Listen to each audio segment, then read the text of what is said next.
Hi guys, മഴ തോരും മുമ്പേ promo റിവ്യൂവിലേക്ക് എല്ലാവർക്കും സ്വാഗതം.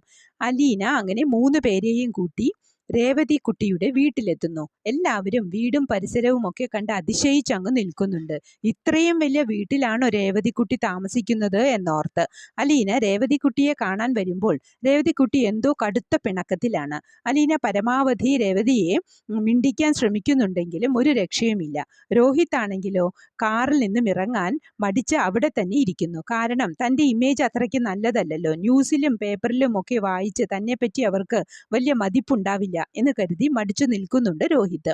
അതേസമയം ബാലചന്ദ്രനും ഗോവർദ്ധനും യാത്ര തുടരുകയാണ്.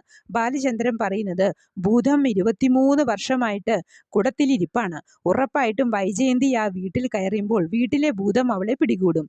പിന്നെ അവളെ ആകാശത്തിട്ട് കറക്കി അമ്മാനമാടും എന്നൊക്കെ ഒരുമാതിരി സമനില തെറ്റിയ രീതിയിലാണ് സംസാരിക്കുന്നത്.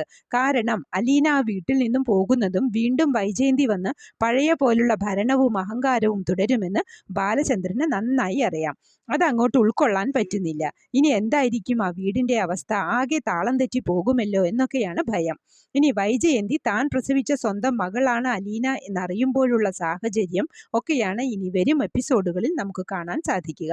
പിന്നീട് രേവതി പരിഭവിച്ചിരിക്കാനുള്ള കാരണം അലീനയോട് പറയുമ്പോൾ അലീന വിഷമിച്ചിരിക്കുന്നതാണ് പ്രമോയിൽ കാണിക്കുന്നത്. പ്രമോ ഇഷ്ടമായെങ്കിൽ ലൈക്ക് ചെയ്യാനും ഷെയർ ചെയ്യാനും സപ്പോർട്ട് ചെയ്യാനും സബ്സ്ക്രൈബ് ചെയ്യാനും മറക്കരുത്.